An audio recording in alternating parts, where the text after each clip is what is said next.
What if I told you that a boy born and raised in the racially segregated South would grow up to change the world, not just through his talent but his sheer audacity? Meet Cassius Marcellus Clay Jr., who the world would later come to know as Muhammad Ali. Born in Louisville, Kentucky in January of 1942, Cassius Clay was an ordinary boy in an extraordinary time. His parents, Odessa and Cassius Sr., were hard-working individuals, striving to provide for their family amidst the harsh realities of racial segregation. But even in those early years, there was something different about Clay. He was determined, ambitious, and unafraid to dream. At the tender age of 12, a chance encounter with a police officer and boxing coach named Joe Martin would change Clay's life forever. Martin saw potential in the young Clay and introduced him to the world of boxing. This was not just a sport for Clay, it was an outlet, a platform, and ultimately, a path to greatness. As an amateur, Clay was a force to be reckoned with. His unique style, lightning-fast speed, and unyielding determination set him apart from his peers. He took the boxing world by storm, racking up 100 wins against only 5 losses.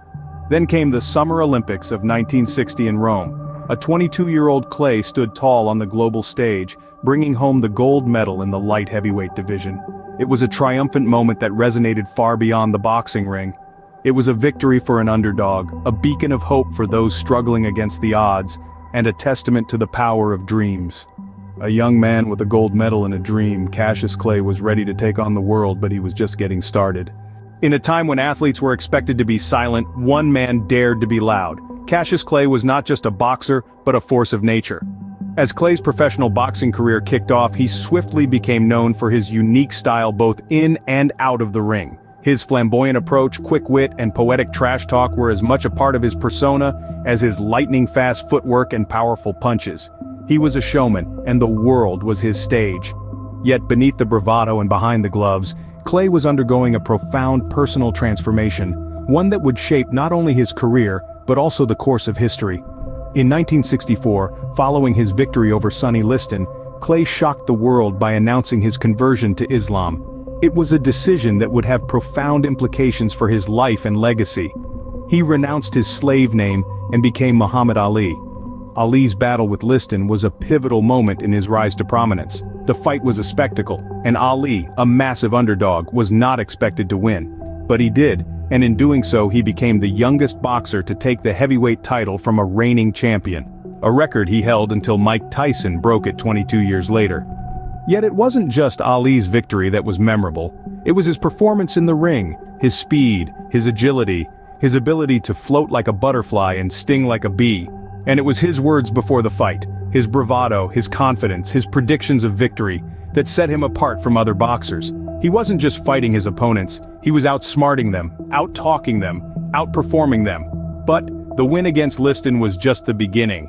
It marked the start of a career that would see Ali become one of the most celebrated and controversial figures in the history of sport. But as Muhammad Ali's star was rising in the ring, storm clouds were gathering outside of it. What happens when a champion refuses to fight? For Muhammad Ali, it was a battle he was willing to wage. Ali's boxing career was at its peak in the late 1960s, but so was the Vietnam War. In April 1967, when Ali was drafted into the military, he made a controversial decision that would change his life forever. He refused to serve, citing his religious beliefs as a practicing Muslim and his opposition to the war. He famously stated, "I ain't got no quarrel with them Viet Cong. No Viet Cong ever called me nigger." It was a bold stance that resonated with many, but not with everyone. The consequences were swift and severe. Ali was arrested and found guilty of draft evasion. His boxing license was suspended, and he was stripped of his world heavyweight title. At 25 years old, at the height of his physical prowess, Ali was effectively exiled from the sport he loved and the career he had built. But Ali did not take this lying down. He appealed his conviction, launching a legal fight that would last for 4 years. During this time, he became an even more vocal critic of the Vietnam War, using his platform to highlight racial and social injustices. His charisma and conviction attracted both admiration and animosity, further cementing his place in the public consciousness. Finally, in June 1971, the Supreme Court overturned Ali's conviction. His exile was over, and he was free to return to the boxing ring. His first fight back was against Joe Frazier in what was dubbed as the fight of the century. Though Ali lost that bout, he would go on to reclaim his heavyweight title twice more, proving that his spirit remained unbroken. In the face of adversity, Muhammad Ali did not back down. Instead, he came back swinging. In the twilight of his career, Muhammad Ali continued to defy the odds, both inside and outside the ring. The intensity of his fights with Joe Frazier and George Foreman were nothing short of legendary. Ali's trilogy with Frazier, especially the final bout, the Thrilla in Manila, was a showcase of willpower and endurance. The fight against Foreman, dubbed the Rumble in the Jungle, saw Ali masterfully deploying the rope-a-dope strategy, turning Foreman's power against him and reclaiming the heavyweight title. However, the relentless physical toll of these battles began to show. Retirement, though, didn't mean retreat. Ali remained a global figure, his influence extending far beyond the boxing ring. In the mid-80s, life threw Ali another challenge. The boxing legend was diagnosed with Parkinson's disease, a degenerative neurological condition.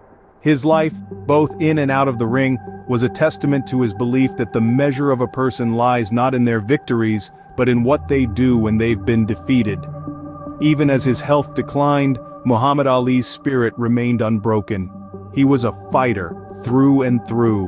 What is the measure of a man? For Muhammad Ali, it was not in the number of fights won, but in the lives touched. Muhammad Ali, a name that reverberates through the annals of sports history, was more than just a heavyweight champion. His impact transcended the confines of the boxing ring, rippling out into the world of culture, society, and global diplomacy. Ali was a titan not just in physical prowess, but in the strength of his character and the depth of his convictions. Ali's influence on the sport of boxing is undeniable. His unique blend of speed, agility, and power revolutionized the heavyweight division.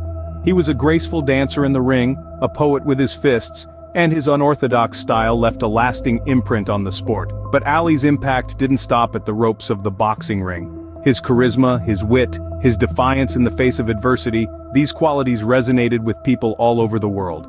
Ali became a cultural icon, a symbol of black pride and resistance during the civil rights movement. His conversion to Islam, his refusal to be drafted into the Vietnam War, these decisions were controversial, but they were true to Ali's beliefs. They made him a beacon for those who dared to challenge the status quo. Ali's influence extended beyond borders, making him a global ambassador for peace and understanding. He used his fame to help others, to bridge cultural gaps, to fight for what he believed in. He met with world leaders, mediated international disputes, and delivered food and medical supplies to those in need. All the while, he continued to inspire future generations with his courage, his conviction, and his unwavering pursuit of justice. Muhammad Ali once said, "I am the greatest. I said that even before I knew I was." And he was right. His legacy continues to inspire and challenge us, reminding us that greatness is not just about talent, but conviction, courage, and the audacity to dream.